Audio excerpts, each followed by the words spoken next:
Yeah, I think regardless of who I played, I think I had a good shot to win, and I definitely had that belief. And Coco Gauff walked into the Pan American Classic that morning with the calm energy of a champion who has learned to control storms, both inside and around her. She carried the relaxed confidence of someone who had recently established herself as one of the pillars of the women's game. She greeted ball kids, exchanged a light joke with her physio, and stretched with the kind of effortless flow that only comes when you've done something thousands of times. But the moment she stepped on the practice court, she could feel it. Something was off. Not wrong, just different.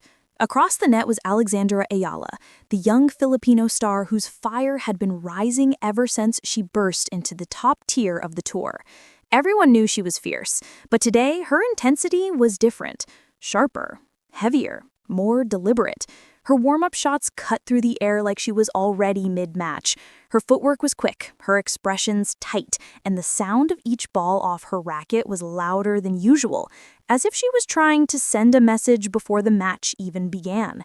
Spectators around the warm-up court noticed. Coaches noticed. Even the security guard leaning on the fence noticed.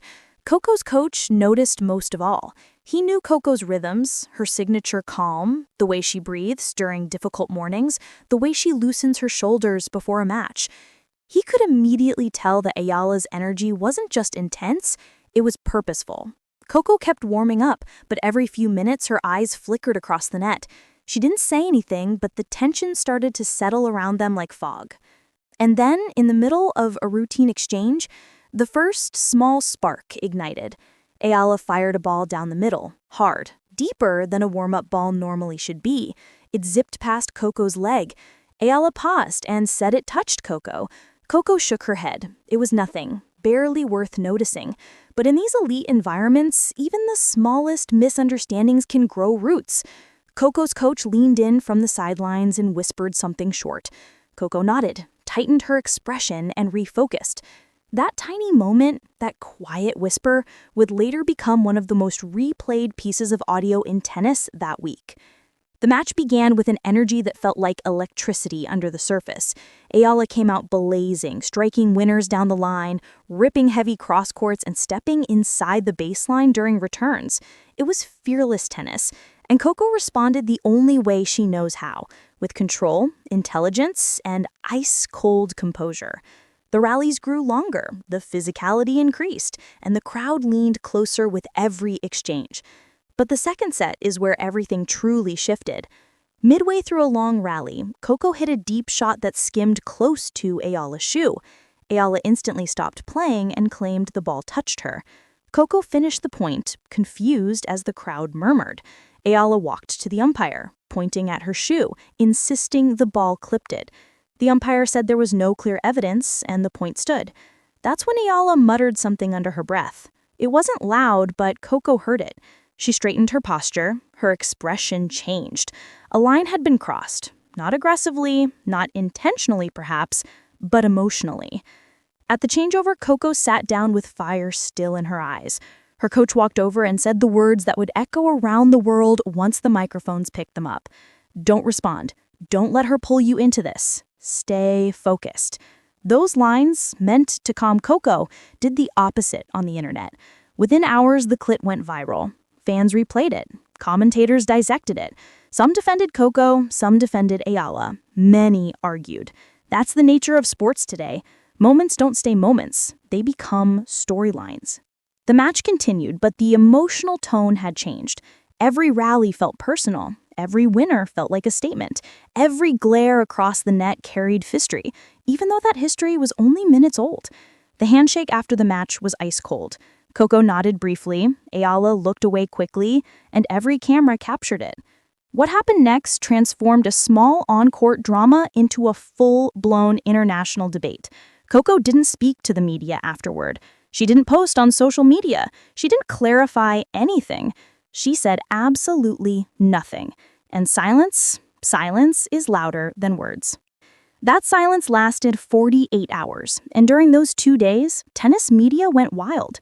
Fans edited videos, analysts debated intentions, people speculated whether Coco felt disrespected or whether Eala was misunderstood. What made the situation explode even more was that Coco's coach, who rarely speaks publicly, called a sudden press conference. Reporters rushed in, cameras pointed, microphones rose. He stepped up to the podium and said, "Some things need to be clarified." Everyone froze. He continued, "Coco didn't provoke anything. She always plays fair. Today, emotions got the better of Alex." That one sentence lit a fire. It spread across sports networks, social platforms, and even outside tennis fandom. Filipino fans defended Eala fiercely, saying she was passionate, competitive, and unfairly painted as emotional. American fans defended Coco, saying she handled the situation like a pro and didn't escalate anything. The debate became global. Meanwhile, behind the scenes, both players kept training. Coco returned to the practice court with intensity. Footwork drills, serve repetitions, long rallies with her hitting partner. She didn't say a word publicly, but her body language showed focus. Eala also trained hard. The next day, she walked on court for her match looking calm and sharp. She played one of her best performances of the season. Controlled aggression, smart decisions, powerful winners. After the match, reporters swarmed her again. She said only one sentence: "I compete hard, but always with respect." It wasn't emotional, it wasn't dramatic. It was steady, simple, and sincere. Many fans saw it as the perfect response. Others thought it wasn't enough, but it was her truth, and she stood by it. Coco's silence, however, still hung in the air. People wondered if she was staying quiet because of strategy, PR advice, or simply because she didn't want to drag another player. Her fans admired her discipline. Critics questioned her silence. But silence has power, and in this case, her silence shaped the story even more. Behind closed doors, coaches talked among themselves. Some believed Coco's coach broke an unwritten rule by speaking for the player. Others believed he had no choice. Some said Eala was misunderstood. Others believed she crossed a line she didn't intend to. And that is the reality of elite sports. Perception becomes truth, and truth becomes narrative. As days passed, the story didn't fade. It grew. Analysts began discussing the psychology behind such tensions. Tennis psychologists explained how frustration, adrenaline, and pressure can make tiny moments feel huge.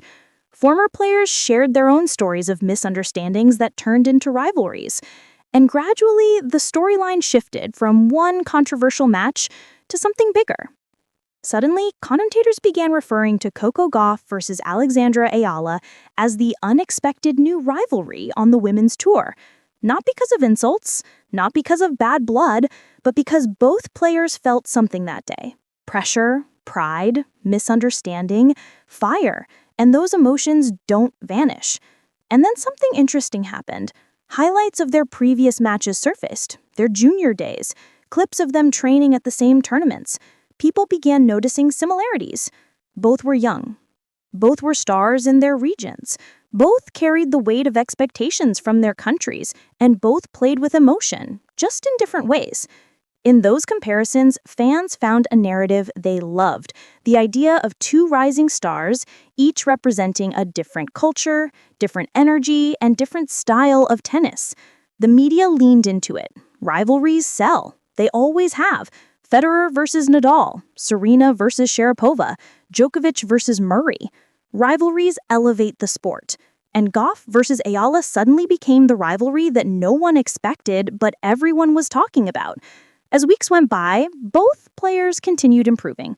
Coco worked on attacking earlier, finishing points at the net, and mixing depth with precision.